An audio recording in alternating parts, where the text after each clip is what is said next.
Bagaimana pendapatmu setelah kita membuat keyakinan kelas?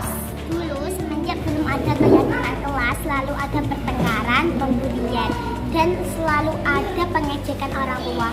Sekarang udah ada keyakinan kelas dan tidak ada lagi pembulian dan pertengkaran, dan juga tidak ada lagi pengecekan orang tua. Berarti menurut pendapat kamu dengan adanya keyakinan kelas, teman-teman kamu menjadi lebih baik? Iya. Terima kasih. Sama-sama.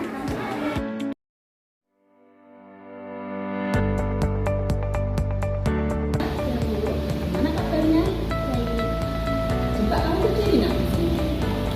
Coba dari atas sampai ke bawah, coba kamu lihat. Apa yang kurang dari kamu tadi? Ikat pinggang. Ikat pinggang.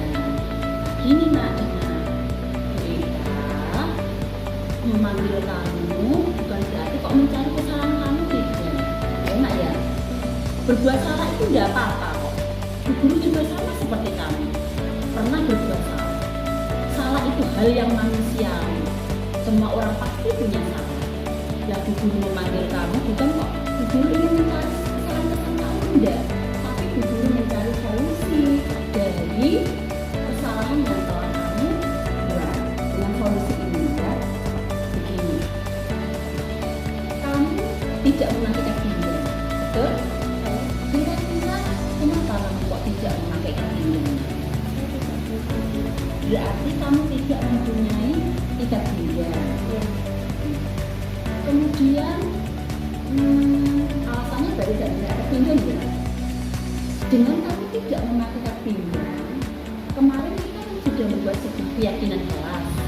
Kalau kamu tidak memakai ikat pinggang, berarti ada satu keyakinan kelas yang kamu langgar. Kamu masih ingat? Yang mana itu kira-kira? Kurang disiplin. Disiplin dalam apa itu? Memakai seragam. Seharusnya memakai seragam lengkap kan ya. Nah, kalau kamu berarti sudah menyadari seperti itu, apa yang akan kamu lakukan?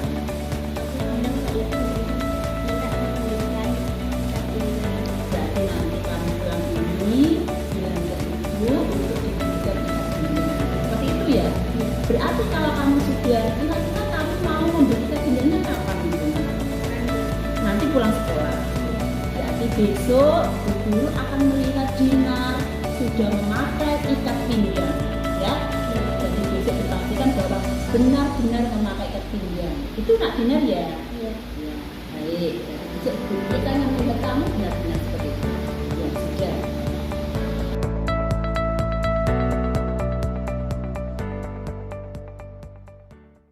Warahmatullahi wabarakatuh. Kepada yang terhormat Kepala SD 5 Cibiono, Bapak Samadi Sarjana Pendidikan, Bapak Ibu Guru SD 5 Cibiono yang kami hormati, wabil khusus gunakan kepada Ibu Wahyu selaku guru dari SD 6 Cibiono yang hari ini hadir, yang sangat kami hormati juga.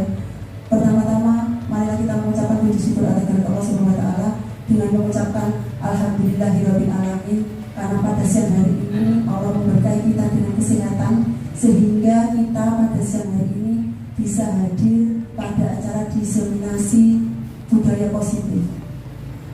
Shalawat dan salam tetap tercurahkan kepada junjungan kita Nabiullah Nabi Muhammad SAW yang selalu kita tunggu syafaatnya di yaumil qiyamah. Bapak Ibu, pada kesempatan kali ini izinkan saya untuk mengucapkan terima kasih.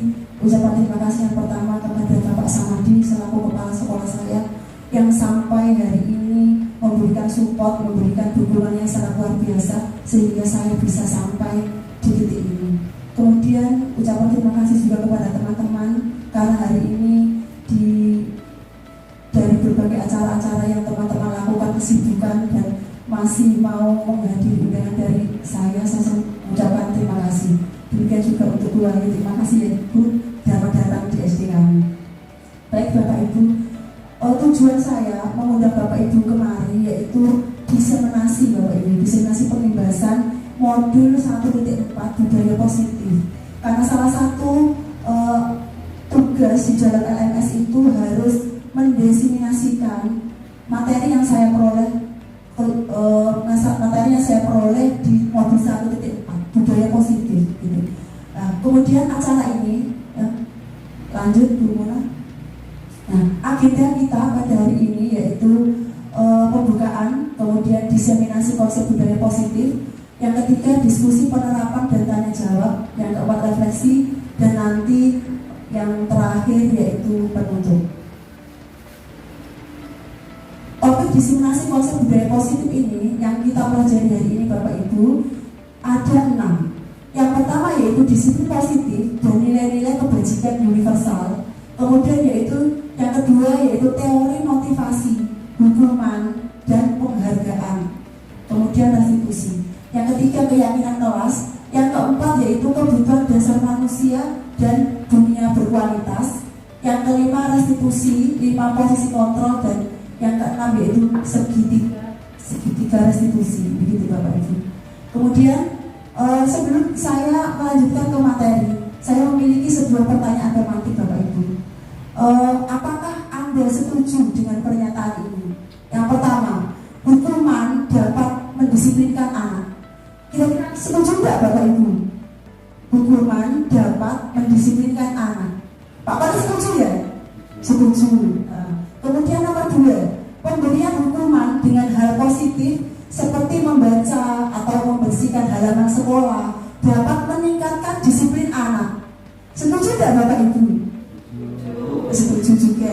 Yang ketiga, memberi penghargaan dapat meningkatkan motivasi belajar anak. Setuju atau tidak ini? Setuju ya, baik. Kita akan mencari jawabannya dengan di materi-materi selanjutnya. Kira-kira jawaban tadi betul atau tidak kalau sesuai dengan teori yang kita pelajari saat ini. Lanjut. Ya, eksplorasi konsep disiplin positif dan nilai-nilai kebajikan Yunis Musa. Nilai-nilai kebajikan, nah ini sebentar hubungannya tadi. Nilai-nilai kebajikan, kira-kira Bapak Ibu sudah paham ya? Saya yakin Bapak Ibu sudah paham. Apa sih yang disebut nilai-nilai kebajikan itu? Pasti sudah memiliki gambaran. Sebuah nilai yang mendorong seseorang untuk melakukan suatu tindakan baik, ya, yang bersifat umum, jadi universal. Universal ini tingkat ras, tingkat agama. Nah ini sudah diakui secara umum. Meskipun itu berbeda agama, meskipun berbeda ras, berbeda bangsa, mengakui bahwa nilai ini adalah nilai kebajikan. Seperti itu yang diharapkan dari modul ini. Terus, nah, ketika kita berbicara tentang budaya positif Bapak Ibu, itu erat kaitannya dengan apa yang menjadi keinginan kita, atau dalam disebut ini adalah sebuah visi, ya, visi. Karena visi itu akan menuntut seseorang dalam meraih apa yang kita inginkan. Sekarang ada seperti kegiatan kepalan tangan, ada A dan B, ya, Anda dan teman Anda. Sobeklah secari kertas kecil, tuliskan benda atau sesuatu yang sangat berharga untuk Anda. Letakkan di salah satu tangan Anda dan genggam benda itu atau sesuatu tersebut. Dengan segala daya, buatlah sebuah kepalan. Kemudian teman Anda ingin membuka kepalan itu, benda berharga yang ada di dalam genggaman Bapak Ibu, jenengan genggam erat, dan teman jenengan pengen membuka, gitu, pengen membuka. Kira-kira kalau pengen membuka, kira-kira apa yang anak Bapak Ibu lakukan? Apa jenengan membuka?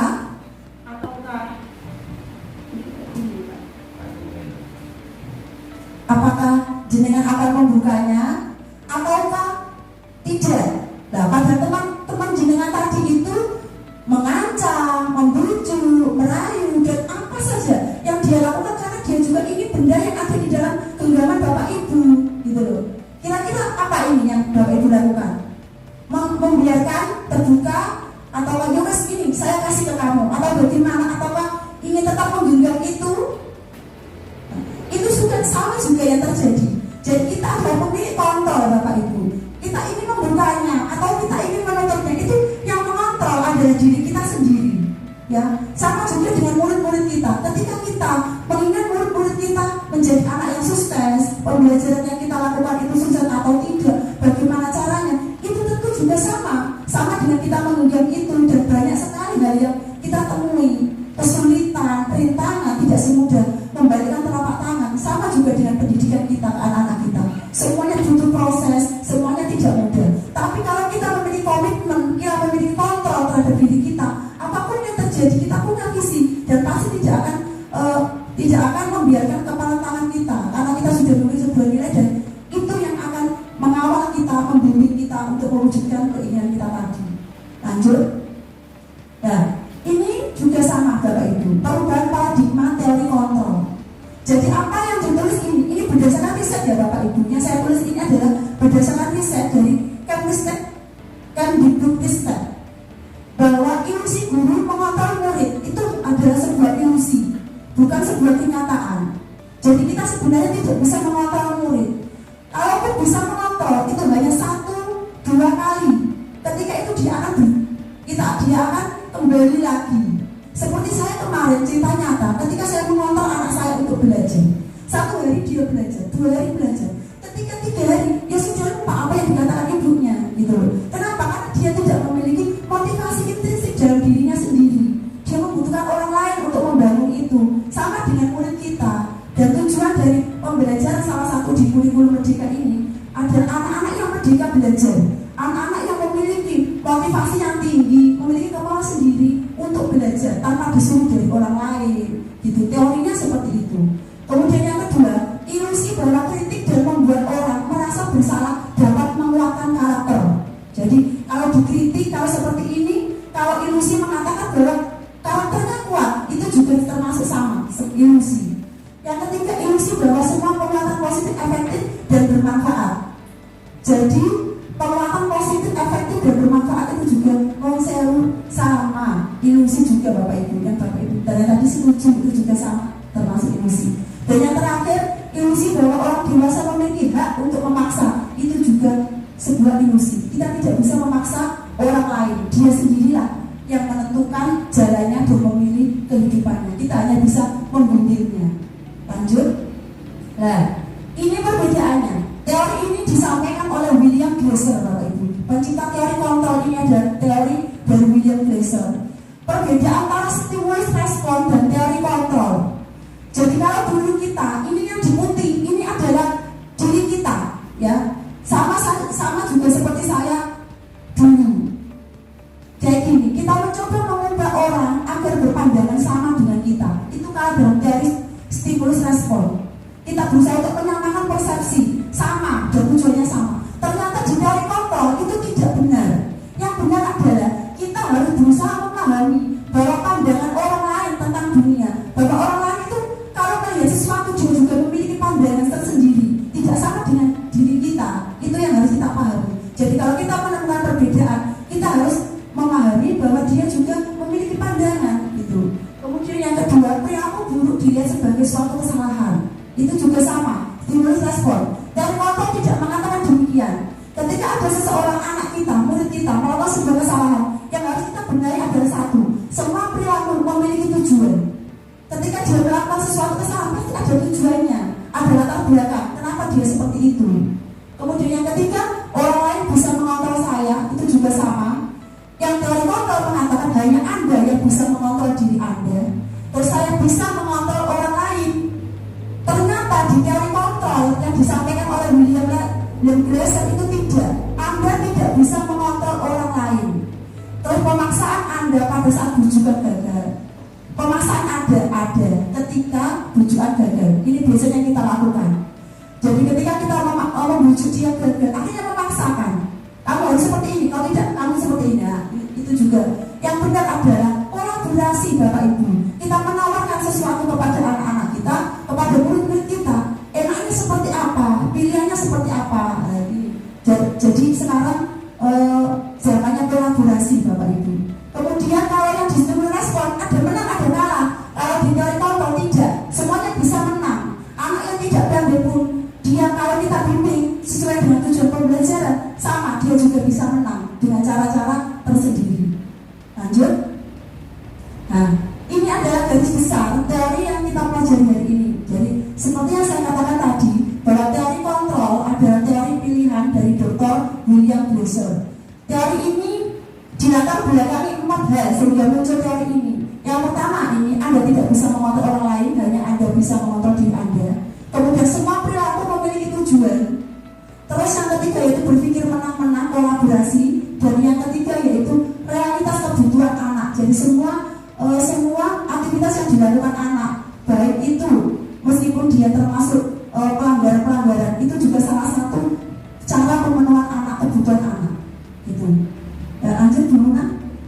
Nah, apakah makna disiplin karena budaya positif tidak akan bisa terlaksana jika tidak ada disiplin positif ya.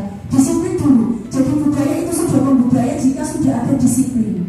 Disiplin kalau dari bahasa Latin artinya adalah belajar ya. Disiplina artinya belajar. Kemudian dari menurut Socrates dan Plato ini maksudnya belajar yaitu disiplin dari diri murid-murid kita, disiplin diri. Jadi anak saya sudah memiliki disiplin diri dan bisa menerjemahkan, bisa membawa dia untuk memiliki disiplin diri, mengontrol dirinya sendiri.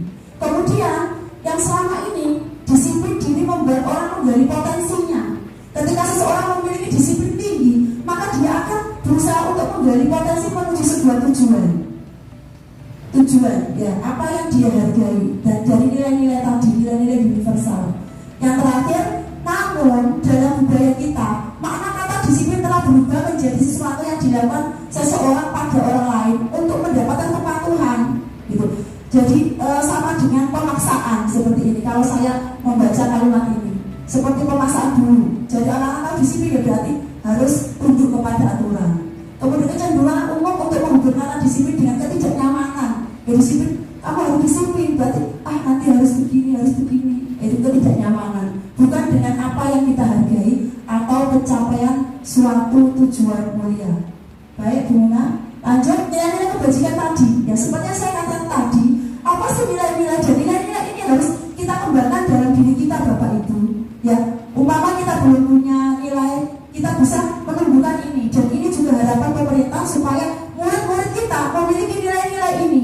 Kalau di dunia pendidikan saat ini menekankan pada budaya, pada profil pelajar Pancasila, karena seluruh elemen baik di SD, SMP, SMA semuanya saat ini sama. Nilai yang ingin dikembangkan adalah nilai profil pelajar Pancasila yang terdiri dari 6 hal.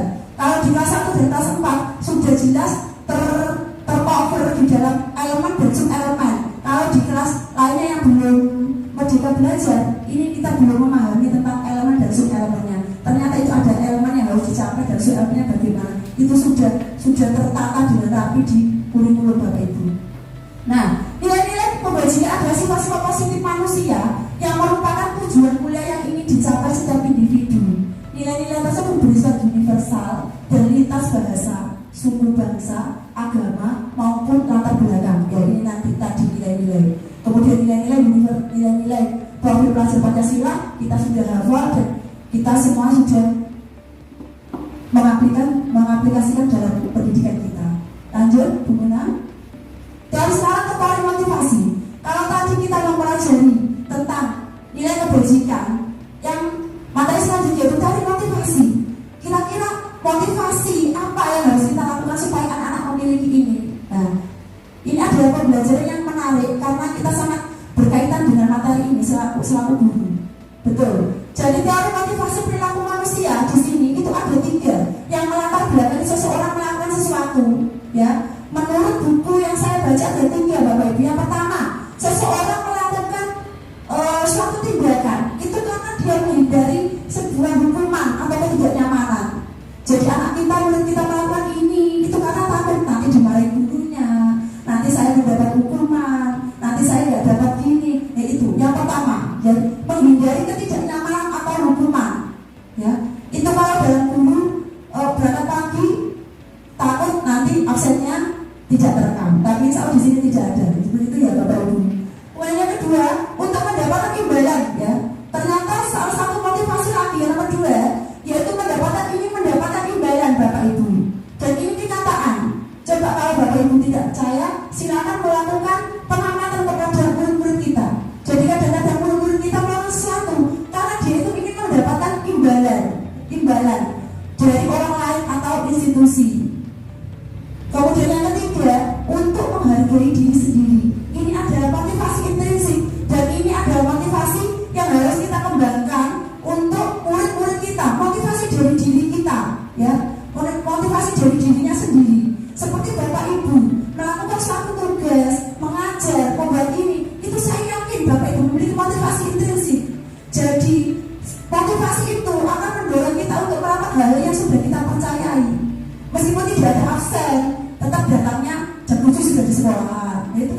diri kita sudah memiliki motivasi, sudah memiliki bahwa kita memang wajib melakukan itu karena sebuah tanggung jawab kita, sebuah tanggung jawab yang sudah melekat dalam profesi kita, dan itu yang diharapkan tumbuh dalam anak didik kita.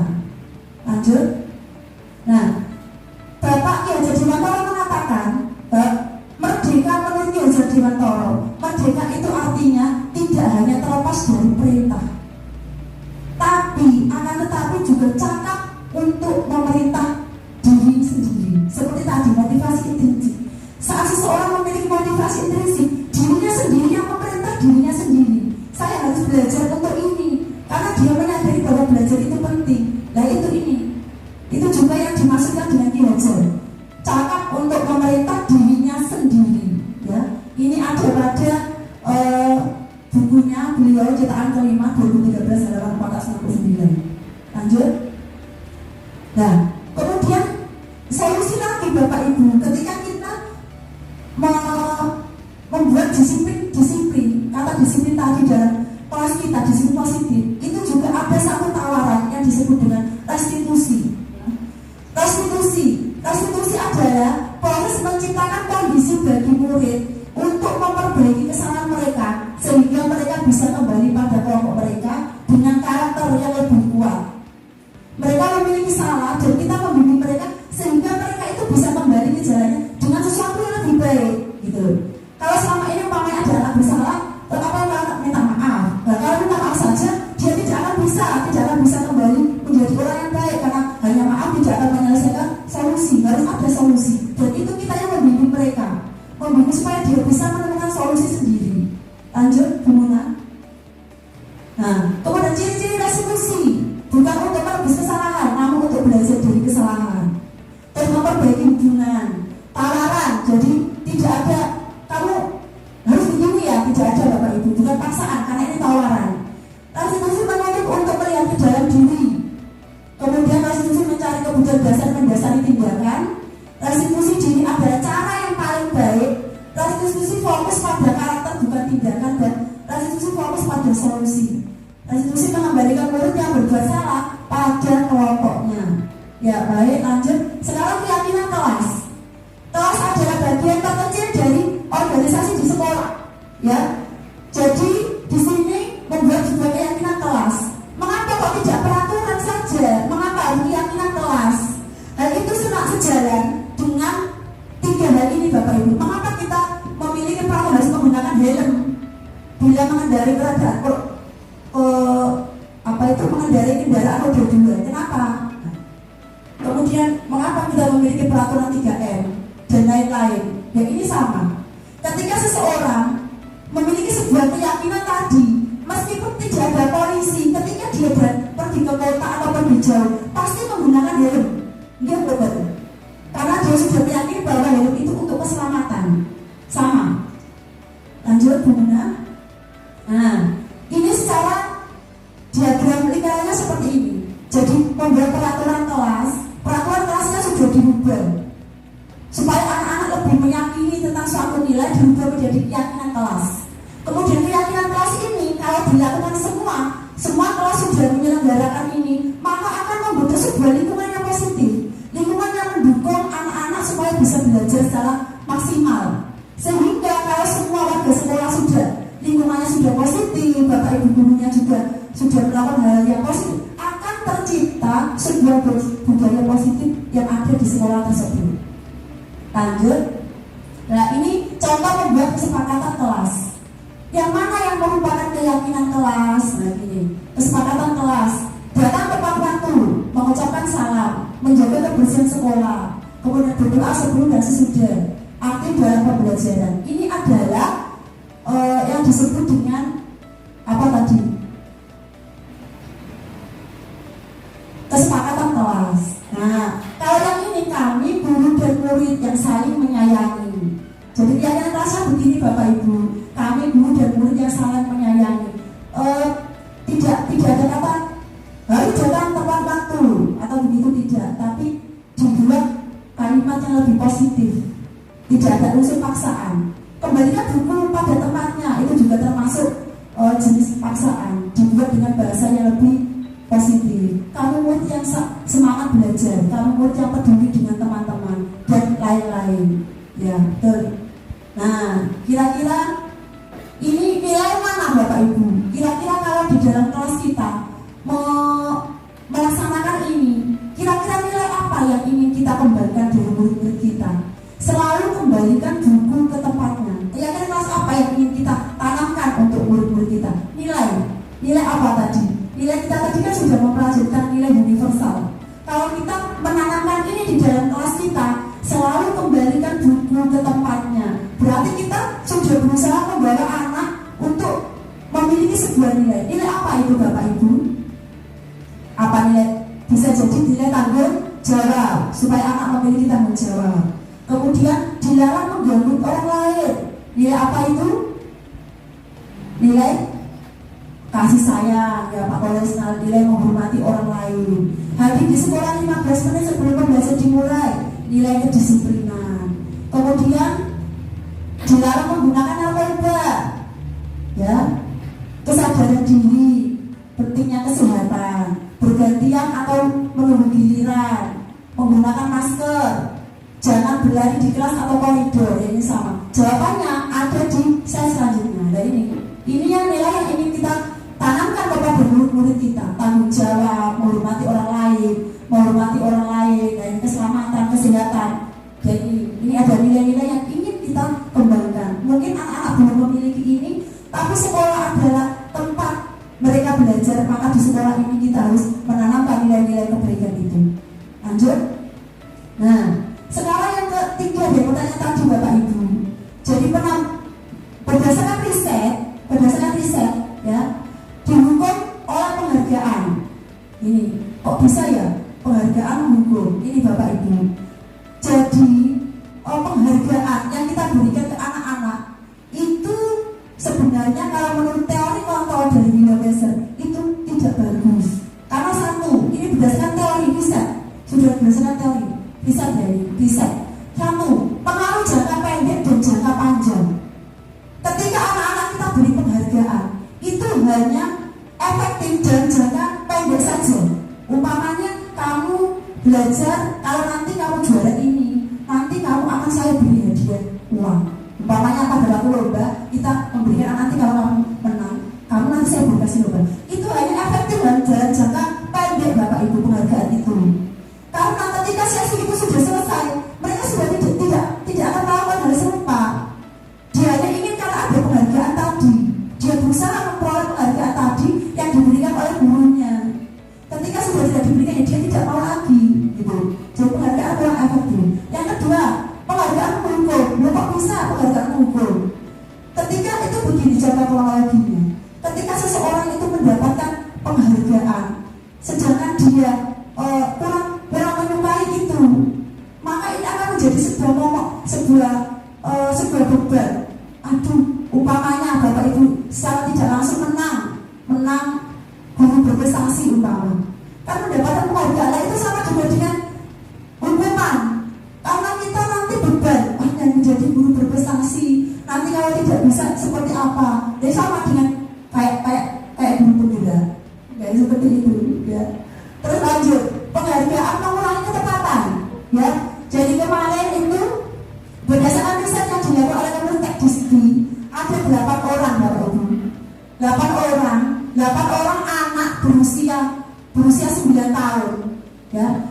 Gurunya berbilang kepada mereka harus mengidentifikasi 9 wajah, dan gurunya mengatakan, jika nanti kamu benar, kamu akan saya beri hadiah, ya, penghargaan, nama dia hadiah. Ternyata anak-anak yang dikatakan itu berdasarkan riset tadi, yang sudah dikatakan bahwa mereka akan mendapatkan penghargaan, itu banyak salahnya. Jadi saya tadi mengatakan banyak salah. Beda dengan dia tidak dikatakan bahwa dia mendapat hadiah, itu dia benar-benar memperhatikan wajah-wajah itu dengan serius. Tapi kalau dia sudah tahu bahwa dia mendapatkan hadiah, itu dia kadang-kadang malah kesusu, terus pengen tergesa-gesa supaya dapat nomor 1, dia belum banyak. Nah itu. Lanjut, penghargaan tidak efektif sama dengan tadi. Penghargaan menurunkan kualitas sama dengan tadi Bapak Ibu. Jadi penghargaan itu tidak efektif, kualitasnya malah jika ada penghargaan. Yang paling baik adalah motivasi dalam diri kita, dalam diri anak-anak itu. Meskipun tidak dapat hadiah, meskipun tidak ada yang mengawasi, itu mereka bisa melakukan hal yang positif, hal yang berguna. Lanjut. Terus ini penghargaan merusak hubungan. Merusak hubungan bagaimana? Contohnya, A. Mendapatkan penghargaan. B. Itu ingin sekali mendapat penghargaan itu. Dia belajar dengan giat. Makanya sekarang tidak ada sistem rankingan. Meskipun ada, itu tidak diumumkan. Ya, cukup menjadi dokumen dari gurunya. Soalnya penghargaan merusak hubungan. Yang A ingin mendapatkan ranking 1, yang B juga mendapatkan ingin ranking 1. Nah, ketika anak yang B itu tidak memiliki hati yang legowo, maka dia bisa membenci si A, iri hati, dengki. Nah, ini dikatakan bahwa penghargaan itu merusak hubungan, Bapak Ibu. Lanjut. Yang betul ada yang terakhir, bahwa motivasi dalam diri. Ini yang harus kita tanamkan sekali lagi kepada diri kita dan kepada murid-murid kita. Lanjut, Bu Mona. Nah, ini hukuman atau konsekuensi. Dari tadi kita sudah mempelajari hukuman, konsekuensi. Kira-kira mencatat 100 kali di dalam buku kalimat, saya tidak akan terlambat lagi karena terlambat ke sekolah. Bulan ini hukuman atau konsekuensi, Bu? Catat 100 kali deh, karena terlambat. Ya, gurunya harus mengatakan mencatat 100 kali karena anak tadi terlambat, itu termasuk hukuman atau konsekuensi. Kalau Itu sudah sebelumnya, ya. Tapi aturan nomor sebelum hukuman ada yang misalnya ini kan 100 kali itu langsung gurunya seketika itu, ya. apa sudah sebelumnya kalau didiskusikan? yang di sini ini ya, kalau yang di sini ya langsung. Jadi Langsung. ada yang terlambat, kemudian langsung semuanya seketika itu, ya. 100 kali ya itu hukumannya. Kalau hukumannya bagaimana? Hukuman gitu. Hukuman makanya ya. Hukuman. Kalau pendapat Paris bagaimana? Ya kalau memang aturan itu dibuat sebelumnya ya jadinya jadi konsekuensi. Tapi kalau memang aturan itu baru saja ditetapkan oleh guru ketika anak sedang bersalah langsung seketika itu, maka menurut saya menjadi sebuah hukuman. Terima kasih. Terima kasih. Kemudian yang kedua, ya, lari mengelilingi lapangan basket 2 kali karena telah bergabung di sekolah. Nah ini anaknya disuruh berlari. Kemudian yang ketiga, murid diminta untuk push up 15 kali karena tidak menggunakan masker sekolah. Ya, dulu juga sama, Bu. Pak, Bu, saya juga pernah melakukan ini kepada murid saya. Saya suruh push up gara-gara dia bandel. Nah, ini ternyata di sini juga ada. Terus lanjut mengganti kertas tugas teman yang telah dicoret-coret. Itu kira-kira apa? Ketika dia mencoret, kemudian gurunya menyuruh ya, kalau begitu harus diganti. Ini adalah sebuah konsekuensi. Ya, membersihkan tumpahan air di meja tulis karena terus saya buat pada saat belajar. Apa ini Bapak Ibu? Konsekuensi meminta murid tidak menggunakan sepatu seharian. Apa? Karena tidak mengenakan sepatu hitam, maka anaknya tadi tidak boleh memakai sepatu selama 1 hari full. Apa ini? Hukuman atau konsekuensi? Hukuman ya Bapak Ibu, karena dia berbuat fisik. Lanjut lari lapangan basket 2 kali karena terlambat 10 menit untuk pasir meja kamu. Apa ini? Hukuman atau konsekuensi? Kemudian guru datang terlambat, suruh mengelilingi 10 kali. Hukuman atau konsekuensi, Bu? Hukuman. Ya, yang betul ini Bapak Ibu. Nah, ini. Jadi bungu itu termasuk konsekuensi. Yang bungu tadi. Kalau bungu kelas melakukan itu, maksudnya hukuman. Tapi kalau bungu orang gak masuknya di konsekuensi. Karena pelajaran olahraga itu berkaitan dengan kebugaran dan ada pelajaran lari juga, maka diperbolehkan. Itu konsekuensi itu. Nah, ini bungu tadi sama dengan Pak Oleh dan Bu Bantu tadi benar. Nomor 1 hukuman, nomor 2 juga hukuman. Yang konsekuensi menggantikan kertas tugas teman dan membersihkan tumpahan serta ini. Lanjut, Bu. Nah, ini bedanya. Kalau hukuman sesuatu yang menyakitkan, kalau konsekuensi sesuatu yang harus terjadi tapi belum tentu menyakitkan, hanya membuat anak-anak tidak nyaman dalam waktu tertentu, misalkan 15 menit gitu. Lanjutnya anak membenci kedisiplinan. Kalau konsekuensi anak menghargai disiplin. Kalau hukuman paksaan mau tidak mau dia melakukan. Kalau konsekuensi stimulus tanggapan. Kira-kira kamu mau apa? Apa yang kau lakukan untuk untuk menggantinya tadi dan lain-lain ya. Ini perbedaan antara hukuman dan konsekuensi. Lanjut, Bu Muna. Nah, yang ketiga ini Bapak Ibu yang menjadi kalau di dalam CGP itu restitusi, sampai beberapa kali harus membuat video ini. Restitusi tadi. Jadi perbedaannya, kalau hukuman itu identitas anaknya gagal, dia sangat merasa membenci, terus dia trauma karena hukuman gurunya, ya. Terus dia trauma. Sama halnya dengan Bapak Ibu pada waktu sekolah SD atau SMP. Kadang-kadang kita menemui suatu hal yang membuat kita trauma dengan guru kita. Contohnya kita dihukum oleh guru kita apa gitu. Tapi kalau Bapak Ibu yang tidak bandel ya mungkin tidak trauma dengan gurunya. Biasanya anak-anak yang bandel itu memiliki trauma. Seperti saya juga dulu trauma. Saya dulu itu bahasa Inggris tidak bisa bahasa Inggris. Mungkin karena itu saya tidak suka dengan gurunya, sehingga saya sampai tidak bisa bahasa Inggris. Atau karena memang jujur ya Bapak Ibu ya, bahasa Inggris tidak bisa sampai sekarang. Yaitu kalau lanjut, identitas gagal, hukuman. Jadi sesuatu yang menyakitkan tentang dirinya, tidak nyaman untuk murid anak untuk jangka waktu panjang. Karena belum tentu dalam jangka waktu 1 bulan, 2 bulan luka itu bisa sembuh Bapak Ibu. Ketika kita menghukum anak tidak memakai sepatu, mempermalukan dia, itu dia kadang membekas. Apalagi dalam SD, ini adalah dalam tahapan operasional konflik Bapak Ibu. Dan merekam, bisa dikatakan golden age dalam dunia pendidikan. Kita di usia SMA, SMP mungkin banyak yang lupa, tapi guru-guru SD kita banyak yang masih mengingat. Karena di SD itu memang tempat mereka tumbuh kembang yang sangat berhubungan dengan ingatan. Kemudian korban mendapatkan keadilan. Korban bisa kalau konsekuensi korban bisa diabaikan, korban mendapatkan ganti. Nah ini. Kemudian murid anak-anak tersakiti. Kalau yang konsekuensi anak dibuat tidak nyaman. Contohnya ketika datang di peraturan kelas, di piagam kelas, kalau datang 15 menit, maka anak-anak tidak istirahat 15 menit untuk mengerjakan ketinggalannya. Jadi dianya dibuat tidak nyaman dan jangka waktu pendek. Tapi kalau yang hukuman itu bersifat pasang dan meningkat, justru dia akan semakin tambah nakal dan lain-lain. Masalah terpecahkan kalau restitusi itu. Sistem tidak berjalan bila murid tidak takut kalau hukuman. Ya, kalau kita menemukan murid yang tidak takut, kira-kira ada Bapak Ibu murid yang tidak takut itu juga ada sama. Gurunya tidak bisa menghibur itu juga ada. Alhamdulillah murid kita tidak ada yang seperti itu. Kemudian Allah melakukan monitoring dan supervisi terus-menerus kalau konsekuensi. Sedangkan yang direstitusi murid belajar bertanggung jawab untuk perilakunya. Ya, murid anak membenci peraturan, sedangkan pada konsekuensi murid atau anak menghormati peraturan. Dan yang paling bagus yaitu murid atau anak menghormati dirinya dan orang lain, positif. Jadi konsekuensi netral. Kalau hukuman bersifat negatif, kalau restitusi itu bersifat positif. Lanjut, Bu Mona.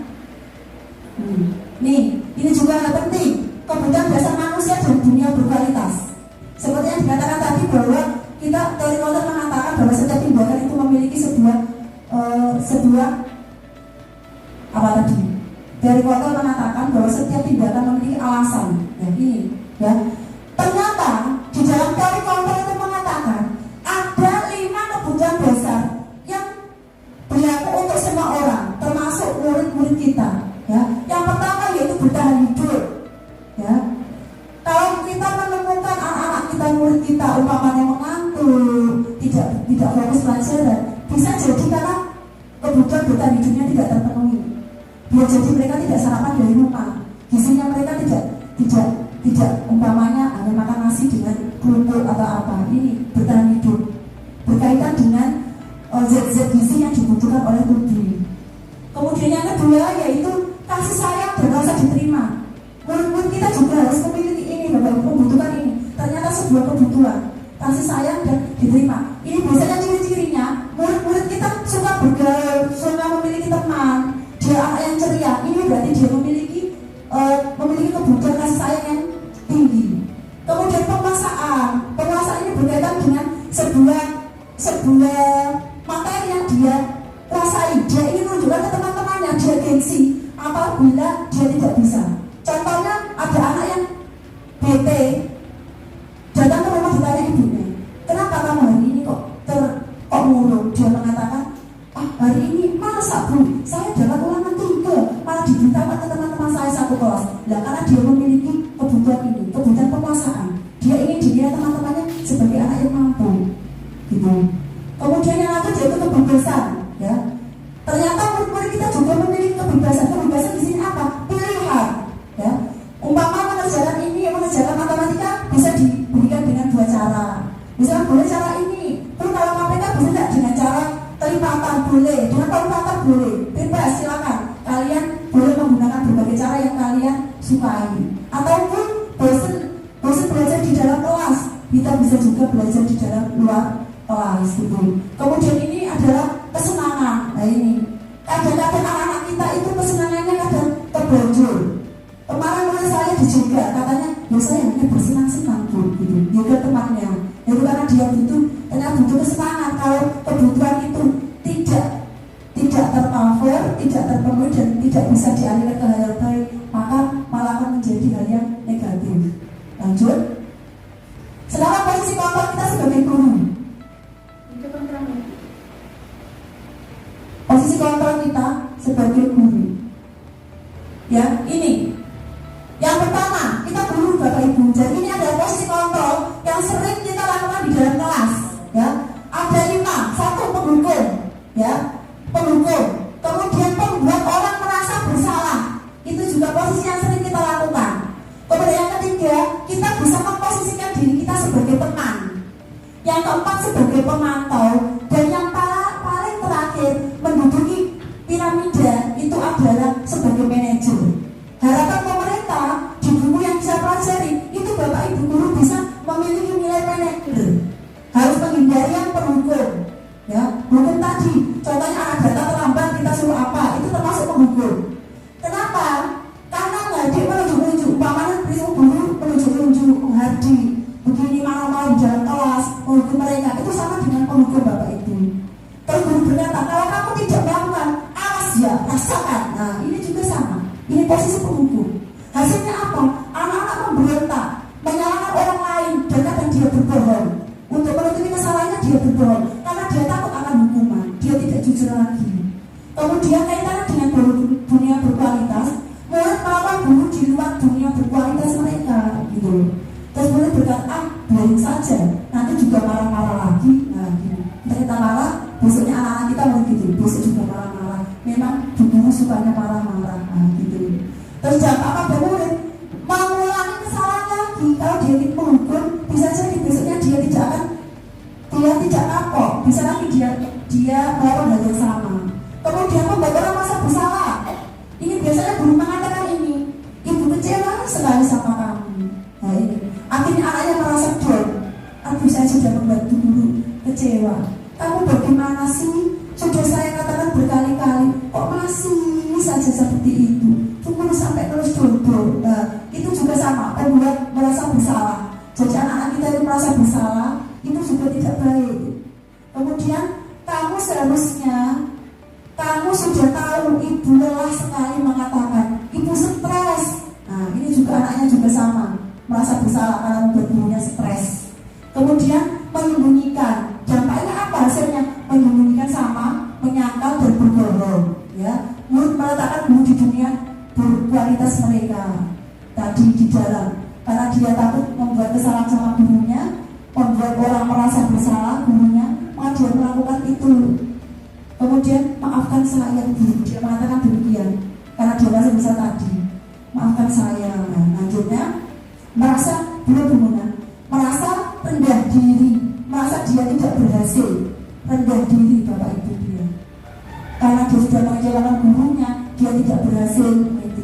Lanjutnya sebagai teman, nah ini membuatkan alasan-alasan untuk muridnya. Ini berarti kita, kalau sering melakukan ini berarti kita menganggap murid kita sebagai teman. Ayolah, lakukan demi ibu. Ayo nak, sungguh-sungguh lakukan demi ibu. Nah, seperti itu adalah sebagai teman. Efeknya apa? Ketergantungan. Ketika murid kita diajar oleh guru lain yang dia tidak melakukan seperti itu, tidak meminta ke dia, lakukan demi ibu, itu dia tidak akan melakukannya. Dia ketergantungan dengan kita. Jadi kalau kita tidak kemana kelas kosong, dia nanti ambil dulu. Ya. Lanjut, murid meletakkan guru di sebagai orang yang sangat penting di dunia berkualitas. Saya pikir Bapak Ibu teman saya. Ketika kita tidak melakukan hal yang mereka inginkan, dia berkata gitu. Saya pikir Bapak Ibu teman saya. Ternyata begitu. Nah, jadi lemah, tidak mandiri, tergantung. Itu efeknya tergantung dengan kita. Lanjut pemantau. Nah ini menghitung dan mengukur. Seperti tadi Bapak Ibu ya, pemantau. Jadi dia sudah memiliki ada anak terlambat, kemudian dia mengukur. Nanti kamu tadi ada berapa menit? 15 menit. Kamu tahu nggak konsekuensinya? Ya Pak, karena saya telat terlambat 15 menit, maka nanti saya pas menjalani jam istirahat, saya akan di dalam kelas untuk menyelesaikan tugas-tugas atau materi yang belum saya pelajari. Gitu. Jadi ada timbal balik ya. Menghitung, biasanya menghitung waktu. Kalau dia telat 15 menit ya tidak istirahat 15 menit gitu. Apa peraturannya? Nah gitu. Itu adalah kata-kata yang sering dilakukan. Dan yang terakhir sebagai manajer itu mengajukan pertanyaan-pertanyaan guru berdua. Jadi guru ingin mendapatkan fakta yang ada pada anak-anaknya, murid-muridnya. Kenapa kok dia melakukan seperti itu? Jadi ditanya-tanya. Apa yang kita yakini? Apa saja yang bisa kau kerjakan untuk memperbaiki hasil ini? Gitu. Menguatkan pribadi ya, itu. Bagaimana caranya saya bisa memperbaiki keadaan dan lain-lain? Itu adalah bagian manajer. Lanjut. Nah, saya kecewa sekali dengan kamu. Kira-kira sebagai apa ini kita mengatakan ini? Saya kecewa sekali dengan kamu. Apa tadi? Apa sebagai manajer? Atau sebagai teman? Atau sebagai penghukum? Apa ini Bapak Ibu? Saya kecewa sekali dengan kamu. Apa ini? Pembuat merasa bersalah ya. Kemudian kamu tidak pernah benar melakukannya. Nah ini juga ya. Ayolah lakukan demi ibu, bapak ya. Ini sebagai teman. Saya kecewa itu sebagai membuat merasa bersalah. Apa kamu mendapatkan stiker bintang hari ini? Kalau kalian mau diam, kemudian kamu mengerjakan tugas dengan baik, kamu akan saya kasih stiker bintang 1. Ini kita sebagai pemantau ya, mendapatkan hadiah. Kemudian bagaimana kamu bisa menyelesaikan masalah ini? Kamu sudah berbuat begini, nanti cara solusimu bagaimana ya nak? Ini ada sebagai manajer. Kamu selalu yang paling terakhir. Ini sebagai apa Bapak Ibu? Kamu selalu pergi sepaling dari dia. Ini sebagai penghukum. Nah ini manajer, teman, membuat orang merasa bersalah. Ini tadi. Lanjut dulu kan? Harapan kita di sekolah kita bisa melakukan ini Bapak Ibu, nilai-nilai manajer dan memperbaikinya. Jadi kita menghindari hukuman, kemudian kita beralih ke sebagai manajer, mengembalikan anak ke dunia mereka, ke teman mereka, tapi dengan posisi yang lebih baik lagi. Gitu. Lanjut, Bu Muna. Nah, segitiga restitusi ini tadi juga sama. Segitiga restitusi ini terdapat tiga hal penting ya. Yang pertama yaitu menstabilkan identitas. Ketika anak kita bersalah, ini distabilkan dulu Bapak Ibu. Distabilkan itu seakan-akan kita itu tidak menyalahkan mereka. Ini kata-kata yang biasanya digunakan. Setiap orang itu pasti melakukan kesalahan kok. Kamu bukan satu-satunya yang pernah melakukan ini. Bu guru juga sama. Bu guru juga sama akan melakukan itu. Jika bu guru diberlakukan seperti itu. Itu dulu. Kenapa kita melakukan ini? Menstabilkan identitas. Supaya anak itu mau jujur. Ya tujuannya. Supaya dia mau berkata jujur dan mengatakan kronologi aslinya bagaimana supaya dia tidak berbohong. Setelah dia melakukan itu sudah dia cerita, oh bu guru tidak marah kepada saya. Akhirnya dia akan mengatakan hal-hal yang benar, jujur. Nah itu baru kita melakukan tahapan yang kedua, yaitu validasi kebutuhan. Ya, validasi, ya, bukan validasi kebutuhan, tapi validasi identitas. Yang kedua, kamu tentu punya alasan ya, mengapa melakukan itu. Nah, kita harus mencari kenapa kok dia melakukan itu alasannya. Apakah ada cara yang lebih efektif untuk mendapatkan apa yang kamu butuhkan? Nah, gitu. Dan yang terakhir, kita harus menghubungkan itu dengan nilai-nilai. Makanya tadi dikatakan yang pertama, kita harus membuat sebuah keyakinan kelas dulu. Jadi ketika anak itu membuat sebuah kesalahan, maka kita tidak mengarahkan dia. Keyakinan nilai-nilai apa yang telah kita sepakati gitu. Kamu ini menjadi orang seperti apa sih? Keyakinan kelas mana yang sudah kamu langgar? Nah ini adalah menanyakan keyakinan. Setelah menanyakan keyakinan, kemudian dia sudah menyadari bahwa tindakannya itu salah dan dia mampu, oh iya Bu, saya tidak melakukan ini. Baru tanya anak, terus kamu maunya bagaimana? Bisakah kamu memberikan solusinya? Kira-kira bagaimana ini solusinya? Dan lain-lain. Ya lanjut. Nah, ini merasa gagal. Guru berkata, ini ada harus stabilkan identitas. Guru berkata, ini Bapak Ibu, kalau kita ada pada posisi pengen melakukan segitiga institusi, hanya yang pertama kita harus menstabilkan identitas. Ini yang harus kita katakan kepada mereka. Berbuat salah itu hal yang manusiawi. Tidak ada manusia yang sempurna. Bapak Ibu juga pernah kok berbuat salah. Kita pasti menyelesaikan ini. Kita pasti bisa menyelesaikan persoalan ini. Ya. Bapak Ibu tidak tertarik untuk mencari tahu siapa yang salah. Tapi Bu Guru datang ke sini memanggil kamu untuk mencari, kita sama-sama mencari solusi dari permasalahan kita ini. Nah, ini yang pertama, stabilitas. Kalau kamu menyalahkan dirimu sendiri terus-menerus, apakah kamu bersikap baik pada dirimu sendiri? Nah ini, jangan dia trauma karena tadi anaknya bocor, umpamanya dia nakal kepada anaknya, kemudian menyalahkan dirinya sendiri. Maka kita harus menstabilkan mereka. Stabilkan diri. Lanjut yang kedua, validasi, ya, validasi tindakan yang salah atau validasi kebutuhan. Kita mengatakan ini, kamu bisa saja kan melakukan hal yang lebih, umpamanya marah kepada temannya. Ya, kamu sebenarnya bisa loh melakukan tapi ini. Tapi alhamdulillah kamu tidak melakukan hal yang lebih, cuma marah saja. Nah gitu. Kalau kamu pasti punya alasan. Sekali lagi ini alasan. Kamu melakukan itu apa sih alasannya? Kita cari tahu apa yang mendasari dia melakukan itu. Apa yang penting bagi kamu? Kamu boleh tetap bisa menjaga sikap itu, tapi harus menambahkan sikap yang lain. Maukah kamu belajar cara lain untuk mendapatkan hal yang kamu butuhkan tanpa harus memukul? Apakah kamu bisa melakukan dengan lebih baik lagi dan lain-lain? Ini adalah tahapan validasi tindakan yang salah atau validasi kebutuhan. Yang terakhir yaitu menanyakan keyakinan tadi. Guru berkata, apa nilai kita pelajari di kelas atau sekolah kita? Nilai-nilai guru seperti apa yang kita sepakati? Kelas ideal itu yang seperti apa sih menurut kamu? Ya, kamu ini menjadi seperti apa? Ya, lanjut dulu nah. Nah, lanjut. Nah ini, sedangkan ini adalah Bapak Ibu rancangan aksi nyata yang sudah saya buat di budaya positif 1.4 ya.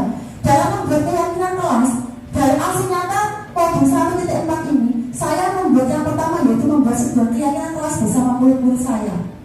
Tahapan aksi nyata kemarin ada 3, yaitu yang pertama perencanaan, kemudian pelaksanaan, yang ketiga refleksi. Dalam perencanaan itu saya membuat rancangan kegiatan aksi nyata ya. Aksi nyata membuat keyakinan kelas sudah saya rancang, tujuan yang ingin saya capai apa, langkah-langkahnya bagaimana, sudah saya desain dan siap saya laksanakan kemarin, sudah saya laksanakan. Kemudian menyampaikan rancangan aksi nyata dan meminta izin kepada kepala sekolah saya juga sudah saya lakukan. Melakukan koordinasi dengan teman sejawat ya.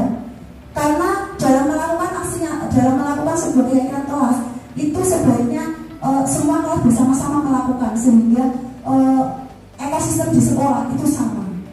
Lanjut pelaksanaannya, nah ini pada pelaksanaan mensosialisasikan konsep keyakinan pada murid itu kita langkah pertama sosialisasikan apa itu nilai keyakinan, apa itu nilai-nilai universal.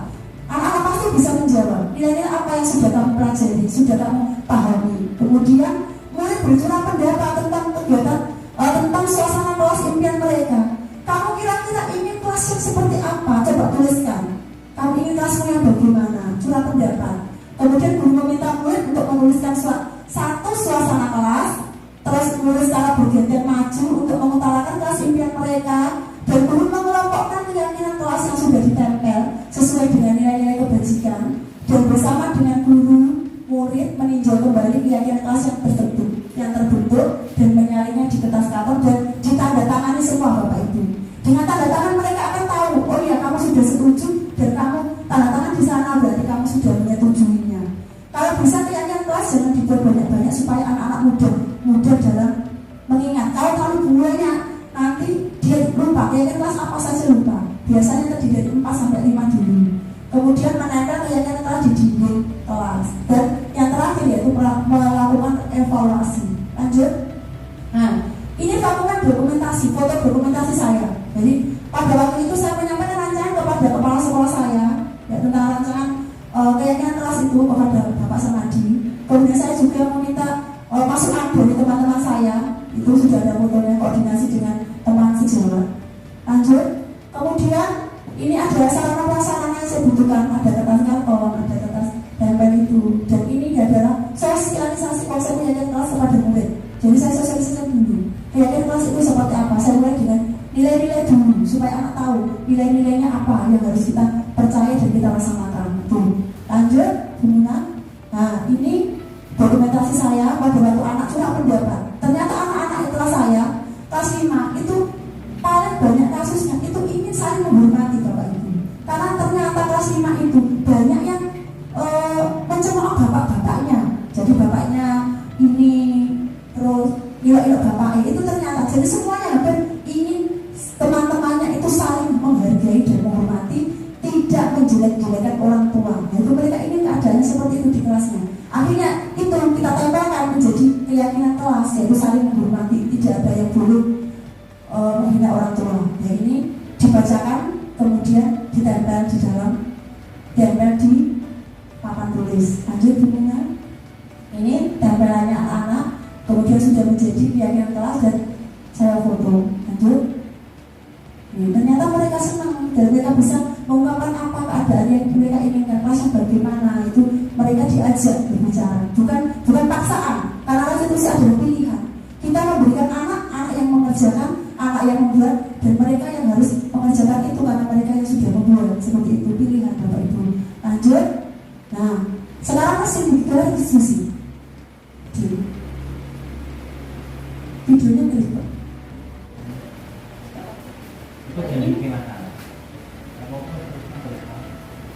Ya, ini adalah kemarin Bapak Ibu.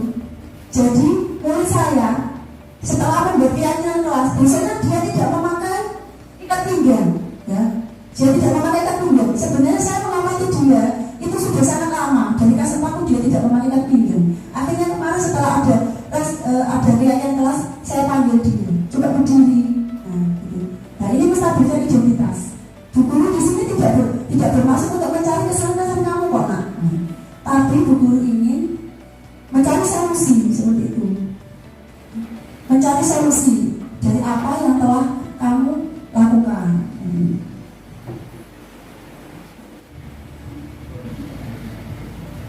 Ini saya menyalahkan alasannya. Kenapa kamu kok tidak memakai plat pinggang ya Mbak Dina? Nah, ini validasi tindakan. Saya menanyakan kenapa kok dia tidak memakai. Apa perutnya itu terlalu besar sehingga dia tidak nyaman kalau pakai? Ternyata dia menjawab, saya tidak punya Bu. Ternyata dia tidak punya. Alasannya karena di koperasi tidak membuat. Itu Pak Polis, ternyata koperasinya tidak membuat. Terus saya memberikan, oh gitu, kamu tidak punya. Gitu lah. Menanyakan keyakinan. Saya tanyakan, dengan kamu melakukan itu, berarti kan ada, kamu masih ingat tidak kemarin kita membuat sebuah keyakinan kelas? Iya Bu, masih ingat. Keyakinan kelas mana yang kamu langgar? Dia menjawab, disiplin. Karena teman-teman guru saya mengandalkan satu, disiplin gitu.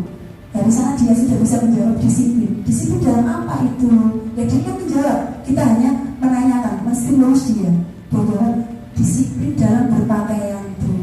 Kita jawab. Kemudian saya kan, berarti kamu tidak mengenakan kaos ikat pinggang karena kamu tidak punya. Nah, sekarang terus saya tak nanya lagi setelah keyakinan kelas tadinya dari bahwa dia tidak punya, terus saya memberikan pilihan kepada dia. Kalau begitu, apa yang kau harus lakukan ketika kamu tidak memiliki ikat pinggang? Dan dia sendiri yang menjawab Bapak Ibu. Kita tidak menyuruh dia, tidak memaksakan dia, tapi dia itu besok saya beli dengan itu. Nah, besoknya dia langsung membeli pergi ke Lebok. Saya tanya, loh kamu sudah beli di mana? Di Lebok. Nah, dia sendiri, dengan dia yang membuat sendiri, dia yang melakukan sendiri, maka dia tidak akan merasa terpaksa dan dia bisa mengontrol dirinya sendiri, mencari solusi atas permasalahan. Demikian Bapak Ibu. Demikian Bapak Ibu kesimpulannya. Ini terakhir Bapak Ibu. Kesimpulannya satu. Bapak-bapak nanti bisa diajak. Kesimpulannya satu. Seorang guru memiliki peran untuk membangun atau sekolah. Betul Bapak Ibu. Kita adalah ujung tembak pendidikan di kelas kita, di sekolah kita. Maka kita juga memiliki peran untuk membangun dan mewujudkan. Jika nilai positif itu belum ada, maka mari kita tumbuhkan, mari kita bangun. Kemudian yang kedua, budaya positif merupakan perwujudan dari nilai-nilai atau keyakinan universal yang telah disepakati di sekolah. Yang terakhir, budaya positif diawali dengan paradigma teori kontrol dan segitiga restitusi merupakan salah satu metode jalan tengah mencapai kesepakatan antara guru dan murid, juga warga sekolah yang lain, agar tercipta suasana nyaman, berbudaya positif, sehingga anak-anak mendapat tuntunan untuk mencapai keselamatan dan kebahagiaan sepanjang hayat, seperti yang diajarkan Ki Hajar Dewantara. Jadi Ki Hajar Dewantara mengatakan bahwa tujuan pendidikan adalah menuntut segala kaitan yang ada pada anak, sehingga anak itu mencapai keselamatan dan kebahagiaan yang setinggi-tingginya. Demikian Bapak Ibu, apakah ada yang ditanyakan? Tidak ada. Terima kasih sudah berbagi hari ini. Mohon maaf yang sebesar-besarnya apabila ada kesalahan. Sudah ya Bapak Ibu. Terima kasih atas waktunya. Wassalamualaikum warahmatullahi wabarakatuh.